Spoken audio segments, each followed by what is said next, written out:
नमस्कार दोस्तों, स्वागत है आपका मैथ्स मैजिक पे। दोस्तों, इस सेशन में यूनिट डिजिट से सवाल को कैसे सॉल्व किया जाए इसके बारे में हम लोग चर्चा करेंगे। यूनिट डिजिट एक ऐसा नियम है मेरे दोस्त, कुछ जो प्रश्न आप 1-2 मिनट लगा देते हैं वो सेकंडों में ये प्रश्न का आंसर सॉल्व कर सकते हैं। बशर्ते आपके पास ये नियम पता होनी चाहिए कि ये यूनिट डिजिट इस्तेमाल कहाँ होगा, कहाँ हम कर सकते हैं इस्तेमाल, कहाँ हम नहीं कर सकते। तो आज इस सेशन बारे में हम लोग वही जानेंगे और कुछ आपके जो PYQ प्रश्न पूछे गए हैं रेलवे में, वो भी प्रश्न आप लोग के सामने हम लेके आए हैं। कुछ भी चेंजेस हम नहीं किए हैं अपना ये नहीं कि कुछ भी चेंजेस करके हम यूनिट डिजिट के अनुकूल बना दिए हैं, ऐसा कोई बात नहीं है मेरे दोस्त। जितना भी प्रश्न देखे गए हैं ये रेलवे, ग्रुप डी, NTPC ये सब में पूछे गए प्रश्न हैं।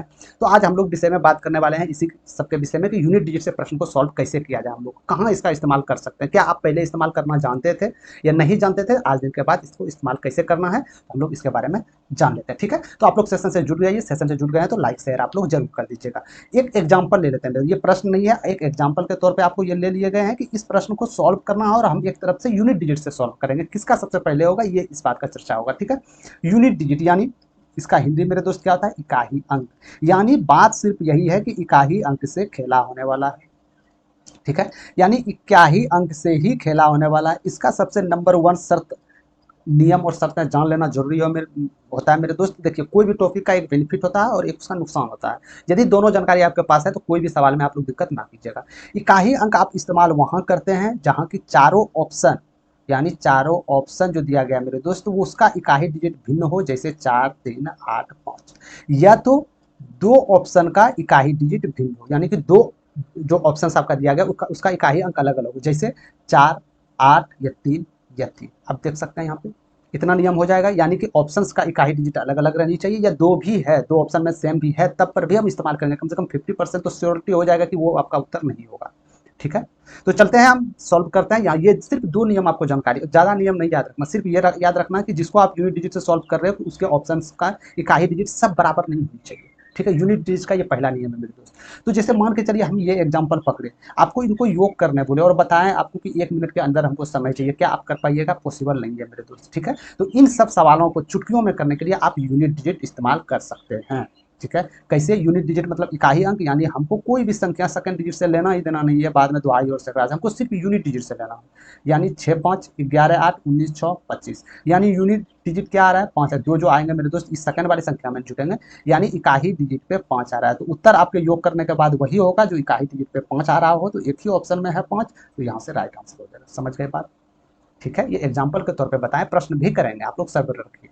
जैसे मान के चलिए ये गुणनफल के रूप में है। अब आपको कैसे पता है इसका गुणनफल के रूप में? इतना करने के लिए टाइम चाहिए मेरे दोस्त। कोई भी गवर्नमेंट के एग्जाम्स में टाइम टेकन बहुत ही महत्वपूर्ण रहता है मेरे दोस्त, और खास करके मैथ में। समझ पा रहे होंगे आप, मैथ में बहुत ज़्यादा समय आप लोग का जाता है।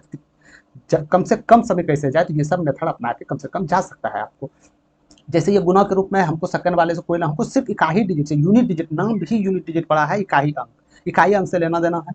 जैसे 6 चौके 24, 4 हो गए, 4 दूनी 8 और 8 8 64, यानी कि इकाई डिजिट पे गुना करने के बाद 4 अंक आएगा, 4 आएगा, 4 एक ही ऑप्शन में है, तो यहाँ से आप उत्तर इसको दे सकते थे। इस प्रकार सॉल्व किया जाता है यूनिट डिजिट से। ये नियम आप लोग याद रखिएगा कि ऑप्शन से अलग अलग। चलते हैं, अब हम जितने PYQ प्रश्न पूछे गए हैं उसमें ये इस्तेमाल करते हैं, और आप भी सावधानी पूर्वक देखिएगा मेरे दोस्त, क्योंकि आपका एग्जाम से अति ही निकट है, तो वहां भी हो सकता है 2-4 प्रश्न जो आप लेते जा रहे हो प्रश्न वहां पे सॉल्व कर सकते हैं। बहुत सारे ये प्रश्न नहीं है कि छोटे प्रश्न में, ये सरलीकरण में ही लग रहे हैं, बहुत सारे सवाल में यूनिट डिजिट लगते हैं मेरे दोस्त। जैसे आपका एवरेज सवाल में यूनिट डिजिट लग जाते हैं, या आपके आयता का ये एक नंबर, ये आप लोग बेसिक से इसको सही से नहीं बना पाइएगा मेरे दोस्त।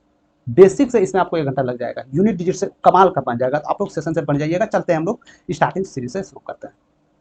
तो पूछा गया प्रक्षेणों दिया गया है, इसका समांतर माध्य क्या होगा? समांतर माध्य आप जानते हैं, कुल संख्याओं का योग कीजिए, यानी इन संख्याओं को पहले जोड़िए और फिर कितने संख्याएं हैं उससे भाग दीजिए, इसी से तो आप माध्य या औसत प्राप्त करते हैं मेरे दोस्त। ठीक है, क्या हम जोड़ेंगे? तो जोड़ देंगे, तो फिर यूनिट डिजिट का क्या फायदा? यूनिट डिजिट हमको सिर्फ इकाई डिजिट देखना है, तो यानी सेकंड वाली संख्याएं सबको हमको इग्नोर करना है, पहली बात।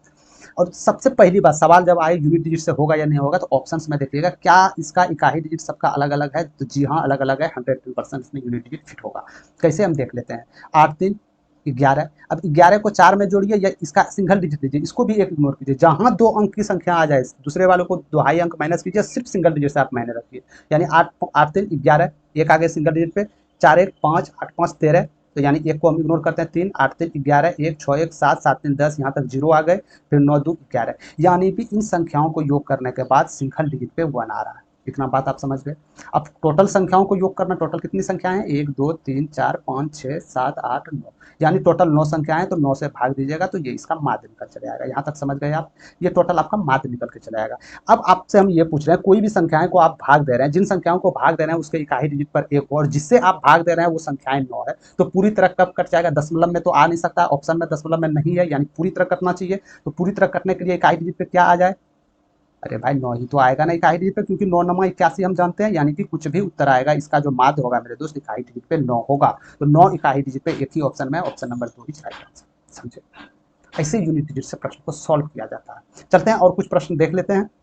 ये सरलीकरण से प्रश्न, सबसे ज्यादा यूनिट डिजिट इस्तेमाल होने वाले मेरे दोस्त कोई भी चैप्टर हो वो है सिम्प्लीफिकेशन यानी सरलीकरण। ये बात याद रखिएगा, कोई नहीं बताएगा आपको। सिम्प्लीफिकेशन हो गए, एवरेज हो गए, आपके इस सब सवाल से, और जो जो सवाल लेके आए ना आप देख सकते हो, हम तो कुछ ही सवाल लेके आए, बहुत से अनंत सवाल ऐसे हैं रेलवे एग्जाम्स में जो पूछे जाते हैं।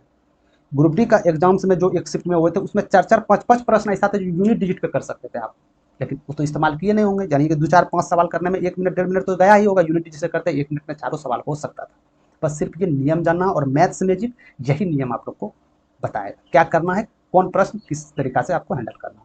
तो देख लेते हैं, सबसे पहले इकाई डिजिट सबका अलग अलग है। चलिए हम यूनिट डिजिट इस्तेमाल करते हैं। यूनिट डिजिट इस्तेमाल करते हैं तो दहाई अंक से हमको काम नहीं है। 1 का क्यू धरती पे कुछ भी कीजिएगा तो 1 ही आएगा। 3 का क्यू 27 होता है तो इकाई डिजिट पे 7 आ गए। 4 का क्यू 64, इकाई डिजिट पे 4 आ गए, प्लस, सॉरी माफ कीजिएगा यहाँ पे माइनस है मेरे दोस्त, 34 माइनस है ना ये, ठीक है। अब डायरेक्ट ये सब गुना के रूप में, तो डायरेक्ट हम गुना करते हैं। इकाई अंक 3 का 3, 3 3 9, 9 चौके 36 हो गए, यानी इकाई डिजिट पे क्या आए, 6 आए ना, इकाई डिजिट पे 6 आए ना, 6 इसमें कर दीजिए। अब प्लस प्लस वाले को जोड़ना होगा आपको, 7 1 8, 8 6 14, 14 में 4 जाएगा 10, यानी इकाई डिजिट पे कौन सी संख्या आया, इकाई डिजिट पे 0 आया, यानी उत्तर आपका वही होगा जो इकाई अंक पे 0 होगा। तो देखिए इकाई अंक पे 0 कहीं है नहीं है, तो एक ही ऑप्शन में यहाँ पे आप जा सकते हैं। बात समझ में आ गई, ठीक है। अब रेलवे एग्जाम में भी इकाई अंक, सब ऑफ डिजिटल, ये सब आप इस्तेमाल करना सीखिए, क्योंकि कंपटीशन दिन प्रतिदिन बढ़ते जा रहा है मेरे दोस्त। आपको 1000 10,000 करोड़ों में आपको अलग निकलना हो, तो कुछ ना कुछ अलग माइंड आपको लगाना पड़ेगा। ये तीसरा नंबर प्रश्न को देखिएगा, बड़ा ही महत्वपूर्ण प्रश्न है। 2 ट्रेनें 130 किलोमीटर प्रति घंटा और 60 किलोमीटर प्रति घंटा की चाल से विपरीत दिशाओं में चल रही है। याद रखिएगा विपरीत दिशाओं में चल रही है, यानी दोनों का चाल जुटेगा। एक ट्रेन की लंबाई 360 मीटर है, तो एक दूसरे को पार करने में 12 सेकंड का समय लगता है, तो दूसरी ट्रेन की लंबाई क्या होगी, ये बात याद बताइए। विपरीत दिशा में जा रहा था, यानी एक ट्रेन इधर से जा रहा था, एक ट्रेन इधर से जा रहा था, तो इसका हम तो यहाँ तक तो बोल देंगे चाल जुट जाएगा, ठीक है। तो ट्रेन की लंबाई क्या होगी, ट्रेन की लंबाई भी जुटेगी। ट्रेन की लंबाई चाहे वो अपोजिट डायरेक्शन में जा रहा हो या सेम डायरेक्शन में जा रहा हो, ट्रेन की लंबाई हमेशा जुटती है। ध्यान समझ में आ रहा है। एक पते की बात बताता हूँ मेरे दोस्त, जब भी एक ट्रेन दूसरी ट्रेन को क्रॉस कर रही हो, जब भी एक ट्रेन दूसरी ट्रेन को क्रॉस कर रही हो, तो उसके द्वारा चली गई जो दूरी होगा मेरे दोस्त, वो ट्रेन 1 की लंबाई ट्रेन 2 की लंबाई के दूरी के बराबर होगा। यहाँ तक आप समझ रहे हैं इसको, ये बेसिक है। इसमें आप यूनिट डिजिट का इस्तेमाल, हम एक बात बता रहे हैं आपको, यदि कोई ट्रेन बिजली के खंभे को पार कर रही है, उसकी द्वारा चली गई दूरी जो होगा वो खुद ट्रेन की लंबाई होगा, क्योंकि ट्रेन की लंबाई ही ना पूरा पार करेगा, तो ट्रेन की लंबाई तो जुटना चाहिए ना। समझ में आ रहा है यहाँ तक। यानी कि हमको दूरी निकालने का मतलब है, यदि हम दूरी निकाल ले यानी कि T1 + 2T निकाल ले मेरे दोस्त, तो एक T1 यानी एक ट्रेन का लंबाई, तो इसमें से माइनस हम कर सकते हैं, दूसरी ट्रेन का लंबाई ऑटोमेटिक आपके सामने चले आएगा, ठीक है। तो दूरी क्या होते हैं, चाल गुना समय। चाल क्या जुट जाएंगे, जी हाँ 190 जुट जाएंगे, क्योंकि अपोजिट डायरेक्शन से आ रहा है। तो इसको मीटर पर सेकंड में 5/18 से, क्योंकि आप देख सकते हैं कि मीटर में खोजा जा रहा है, ये किलोमीटर प्रति घंटा में, इसको मीटर पर सेकंड में 5/18 से बदल देते हैं, ये हो गया आपका चाल। अब समय से गुना करते हैं, समय क्या है 12 है, तो ये आपका कुल डिस्टेंस चले आया। आपको सॉल्व नहीं करना, मैं आपको बता रहा हूँ कैसे आपको करना चाहिए। 6 18, 6 दूनी 12, तो यहाँ से पता चल गया गुरुजी 1900/3, क्या 1900/3 जो है ये टोटल डिस्टेंस है, यानी दोनों ट्रेनों का कुल योग है। बात समझ में आ गया, ठीक है। और हम क्या ये संख्याएं पूरी पूरी तरह कट रहा है, नहीं। हम जानते हैं कि कोई भी जैसे मान के चलिए 100 है, यदि हम इससे भाग भी देते हैं मेरे दोस्त, तो हमेशा ये दशमलव में आते हैं। एक भी 10 है, यदि हम 3 से भाग देंगे तो ये हमेशा 3.3333 ये चलते जाएगा, यानी कि यदि इकाई डिजिट पे 0 है, 3 से हम भाग दे रहे हैं, कुछ हो या ना हो, हमको इतना पता चल गया कि 3.3 इसका होगा लास्ट। समझ में आ रहा, 3.3 एक ही ऑप्शन में था, आप यहाँ से जा सकते। अब आप बोलिएगा पहली ट्रेन की हमको क्या करना, पहली ट्रेन की लंबाई हमको घटाना पड़ेगा, तो घटाइए ना, दशमलव के बाद 360 को आप थोड़ी घटाइएगा, जो आपका मेन पूर्णांक है उसी में तो 360 घटेगा ना।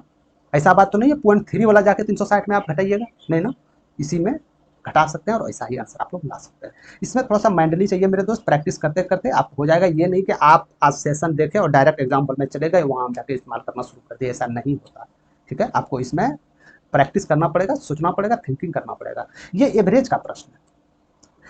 एक कक्षा में 50 छात्रों की औसत आयु 29 साल दिया गया था। यदि शिक्षक की आयु शामिल कर ली जाए तो पूरे की औसत कक्षा की 30 वर्ष हो जाएगा। तो शिक्षक का आयु क्या है ये आपको बताना है। तो अधिकतर स्टूडेंट इसमें क्या करते हैं, 50 गुना 29, अब 51 गुना 30, अब जो आते हैं इसमें माइनस कर देते हैं। हम भी वही विधि करेंगे, हम आपको ये नहीं बता रहे कि इसको हम अलग विधि से करेंगे मेरे दोस्त, लेकिन जब सिंगल डिजिट सबका अलग अलग है तो हम क्यों ना सिंगल डिजिट से पहले की ओर चले। जैसे 50 छात्रों का औसत 29 है, तो क्या मैं बोल दूं कि 50 छात्रों का कुल योग क्या हो जाएगा, हम जानते हैं कितने छात्र हैं, यदि उसके औसत से गुना करते हैं तो 50 छात्र कितना टोटल औसत आयु कितना हो जाएगा, उसका योग, आयु का योग क्या हो जाएगा ये पता चलता है। यानी कि छात्रों और औसत आयु को गुना करने से 50 छात्रों का आयु का योग का पता चल जाता है।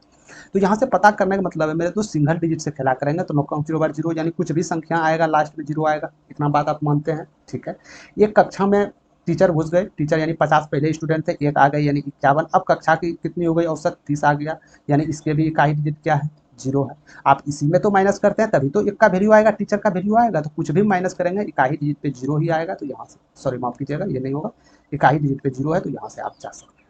ठीक है, 84 किलोमीटर प्रति घंटा की चाल से और शेष आधी दूरी 63 किलोमीटर प्रति घंटा की चाल से चलता है, तो उसकी औसत चाल क्या होगी बताना है। जब भी आपसे औसत चाल पूछा जाए, यदि दूरी समान हो, मतलब आधा दूरी जिस चाल से चल रहा है उतनी ही दूरी आधा चाल से चल रहा है, दूसरी चाल से चल रहा है, यदि उसका औसत आपसे पूछते तो औसत निकालने के लिए कुछ नहीं करते हैं, 2xy plus x plus Y करते हैं, ये बात आप जानते होंगे। इसमें यही है, इससे औसत वही निकलेगा जिसका दूरी समान होगा, जिसका दूरी समान होगा। इसमें दूरी समान है ना, एक दूरी था उसका आधा दूरी चल आधा, मतलब आधा ही तो बचे होंगे। ठीक है, तो आप इसके द्वारा, इस फार्मूला के द्वारा निकालते हैं। सबका सिंगल डिजिट अलग अलग है, यानी कि ये दोनों में सिंगल डिजिट है सेम, हम देख लेते हैं, कम से कम 2 ऑप्शन तो छटा जाएंगे यहाँ से, यानी 2x, इसको मान लीजिए आप y, तो हमको सिंगल डिजिट लेना है ना, पहली डिजिट को हटाइए, 4 तिया 12 दूनी 24, यानी सिंगल डिजिट 4 आएगा। बेटे कुछ भी संख्या हो सकता है, इधर कुछ भी हो सकता है। ठीक है, और x प्लस वाई का सिंगल डिजिट यानी कि ये 4 और 3 7। अब आपको बताना है, वो उस संख्या को आपको भाग देना है जिसके इकाई डिजिट पे 4 हो, जिससे भाग दे रहे हैं वो पूरी तरह कट जाए तो कितने बार में जा सकता है, हम आपसे ये पूछना चाहते हैं। 7 को इसको करने के लिए कितने बार में पूरी तरह से कट जाए, यानी 7 दूनी 14, इकाई डिजिट पे 4 आ रहा है, यानी कोई भी उत्तर होगा इकाई डिजिट पे 2 होगा, यही तो किलोमीटर प्रति घंटा में होगा ना, तो 2 किलोमीटर प्रति घंटा 3 इंच राइट आंसर। समझ गए। ठीक है, आगे की ओर देख लेते हैं प्रश्न। बिल्कुल सब जगह ये बैठने वाले मेरे दोस्त, रेलवे में जितने भी ग्रुप डी पूछे गए हैं ना प्रश्न, ग्रुप डी या एलपी जिसमें भी पूछे गए हैं, आप सब में देखिएगा 2-3 प्रश्न 4 प्रश्न आपके यूनिट डिजिट से बन जाएंगे, जिसमें आप उसको निकालते हैं। हमको निकालने की इसमें आवश्यकता नहीं था कि 72 निकालना, दो आपको आंसर चाहिए ना, तो आपको निकालना पड़ेगा। अब जैसे ये मान के चलिए x प्लस 1 x बराबर 139, तो x square plus x square का मान क्या होगा। अब आप कीजिए, क्या आप कीजिएगा, क्योंकि आप जानते हैं कि कोई भी संख्या x प्लस 1 x दिया गया और एक्स स्क्वायर प्लस में उसका वैल्यू पूछ रहा है, यानी इसका स्क्वायर करके -2 कीजिए, स्क्वायर करके -2 कीजिए, आप करते रहिए 149 का माइनस स्क्वायर, तब तक इधर ऐसा 10 सवाल करके निकल जाएंगे स्टूडेंट। तो सीधा हम बोलोगे कि इसका सिंगल डिजिट देखिए ना, सिंगल डिजिट अलग अलग है, जी नहीं 2 में है, कोई बात नहीं, 2 तो ऑप्शन छटा जाएंगे, 50% तो अनुमान चल जाएगा मेरा क्या आंसर रहने वाला, 9 और 0। तो सिंगल डिजिट क्या है इसका, 9, 9 नमा 81, यानी सिंगल डिजिट 1 आएगा, 1 में यदि 2 जाएगा, इधर भी तो कोई संख्याएं होगी ना, तो पैसा भी लेगा ना इसका, तो यानी इकाई डिजिट पे 9 आएगा, जो भी उत्तर आएगा, तो 9 एक ही ऑप्शन में 3 राइट आंसर। ये पूछा गया प्रश्न है आपसे। ठीक है, और अरबी जेई में पूछा गया ये मेरे दोस्त प्रश्न है। तो इस प्रकार आप लोग ऑप्शन से, मतलब माफ कीजिएगा, यूनिट डिजिट से प्रश्न को कैसे करते हैं, तो इस प्रकार आप लोग प्रश्न यूनिट डिजिट से कर सकते हैं। 9 नंबर प्रश्न को देखिएगा। 9 नंबर प्रश्न में बोला गया है कि एक संख्या को दुगुना करने और उसमें 7 जोड़ने पर 29 प्राप्त होता है। यानी कोई भी संख्या को आप दुगुना किए और इसमें फिर 7 जोड़ दिए तो ये 29 प्राप्त हो गया। तो यानी हम बोल सकते हैं ना 2x बराबर जो हुआ होगा कितना हुआ होगा, 22, यानी 22 जो ये हुआ होगा, यहाँ से तो डायरेक्ट मान निकल गया मेरे दोस्त, इजी था तो यहाँ से मान निकल गया, या डायरेक्ट आप दे सकते थे। डायरेक्ट आप यदि 7 जोड़ने पे आ रहा है, यानी 7 करेंगे तो ये इकाई डिजिट पे 2 आएगा, यानी कि वो संख्या का दुगुना इकाई डिजिट पे 2 आ रहा है, यानी कि कहीं ना कहीं वो 1 रहा होगा, तभी तो ये दुगुना 2 हो रहे हैं, तो इकाई डिजिट पे 1 जो होगा वही आंसर होगा। तो इसको यहाँ से दे सकते हैं आप, समझ गए। ठीक है, तो ये कुछ महत्वपूर्ण प्रश्न, ऐसे प्रश्न बहुत है मेरे दोस्त, चाहते तो ये पूरा 25, 50, 100 प्रश्न से भर जाते हैं यूनिट डिजिट सवाल से। ठीक है, तो कुछ प्रश्न लेके आए हैं, अलग अलग टॉपिक से लेके आए हैं कि जिसमें कि ज्यादा आपको परेशानी ना हो, इसी प्रकार प्रश्न आप लोग सॉल्व कर सके। ठीक है, सबसे ज्यादा आपको प्रश्न इसमें सिग्निफिकेशन से देखने मिलेंगे, माध्य से कोई प्रश्न इसमें देखने को मिलेंगे जो यूनिट डिजिट से बन जाए। एक माध्य पूछा जाता है मेरे दोस्त, छात्रों की संख्या दिया रहता है इस कॉलम के द्वारा, ठीक है। इसमें छात्रों की संख्या 1, 2, 3 इसी प्रकार दिया रहता है और इसमें कुछ बारंबारता के नाम पे दिया जाता है 2, 4, 6 बोला जाता है। इसका माध्य क्या होगा, ये भी यूनिट डिजिट पे बनेगा। वो सवाल हम लाना भूल गए आपके लिए, ये भी यूनिट डिजिट से मस्त बनता है सवाल मेरे दोस्त। समझ में आ रहा है? तो यूनिट डिजिट से कैसे इस्तेमाल करना है आप देखो भी देख सकते हैं। सबसे ज़्यादा यूनिट यूनिट का जो परिभाषा 1 नंबर मिल रहा है मेरे दोस्त, इसमें मिल रहा है, क्योंकि ये सवाल ऐसे भी नॉर्मली भी बेसिक तरीका से भी नहीं बनता है, स्टूडेंट छोड़ के चले जाते हैं। समझ में आ रहा है? लेकिन यूनिट डिजिट से इसमें आराम से थोड़ा सा अपना माइंड लगा के आराम से आप लोग बना सकते हैं। तो ये यूनिट डिजिट का और सम और डिजिटल का पावर होता है मेरे दोस्त। आज आपको यूनिट डिजिट के बारे में हम सिखा दिया। यदि आप लोग इसका इस्तेमाल नहीं कर रहे थे, ध्यान रखें आप लोग इस्तेमाल जरूर कीजिएगा। ये अच्छा सवाल को चुटकियों में कर देता है मेरे दोस्त। ये लाने का सबसे ज्यादा उद्देश्य यही था कि आपका एग्जाम से नजदीक है तो 2-4 प्रश्न ही सही, लेकिन 2-4 प्रश्न में टाइम तो कम से कम बच जाएगा ना। ठीक है। तो यूनिट डिजिट में आप लोग सबसे पहले आप पे इस बात पे नोटिस रखिएगा कि ऑप्शंस को देखिएगा, कम से कम 2 ऑप्शंस का आपका सिंगल डिजिट अलग अलग होनी चाहिए। सबका सेम रहा तो कुछ और मेथड से, सम ऑफ डिजिटल मेथड से इस्तेमाल कीजिएगा, लेकिन यूनिट डिजिट उसमें नहीं लगाइएगा, टाइम व्यर्थ नहीं कीजिएगा। ठीक है। कम से कम 2 ऑप्शंस का यूनिट डिजिट यानी इकाई अंक अलग अलग होनी चाहिए। बात समझ में आ रहा है आपको? ठीक है। तो यहाँ से इस प्रकार आप यूनिट डिजिट का इस्तेमाल कर सकते हैं। अच्छा खेला हो जाएगा मेरे दोस्त यूनिट डिजिट से। आप नहीं विश्वास है तो आप लोग ट्राई करके देखिएगा। ठीक है। तो सेशन कैसा लगा, एक छोटी सी सेशन था जो आप लोग के लिए इन्फॉर्मेशन देना था मेरे दोस्त। क्या आप लोग यूनिट डिजिट से भी खेला कीजिए, क्योंकि बहुत ज़्यादा कंपटीशन है और एक प्रति एक आदमी चढ़ के ऊपर बढ़ रहा है। तो इसके लिए सबसे अच्छा है कि आप लोग कुछ ऐसा टेक्निक अपनाइए जो सबसे ज़्यादा सॉल्व हो जाए। ठीक है। तो वीडियो पसंद आ गया तो लाइक शेयर आप लोग जरूर कर दीजिएगा, और यूनिट डिजिट से जो भी प्रश्न है आप लोग बना के आप लोग सच में उसका जो भी होता है इस वीडियो में कमेंट कीजिएगा। आगे आपको यदि यूनिट डिजिट के बारे में सवाल और आपको चाहिए प्रैक्टिस तो कमेंट कीजिएगा, वो भी सवाल आप लोग के सामने लेके आएंगे। ठीक है। तो क्विकली अपडेट्स के लिए आप लोग टेलीग्राम चैनल से मेरे दोस्त डिस्क्रिप्शन में लिंक देंगे, वहां जाकर ज्वाइन हो जाइएगा। कुछ भी अपडेट्स होता हो गवर्नमेंट जॉब के लेकर, प्राइवेट जॉब, कुछ भी होता है A to Z अपडेट आपको टेलीग्राम चैनल से आपको मिल जाएगा। ठीक है। तो धन्यवाद।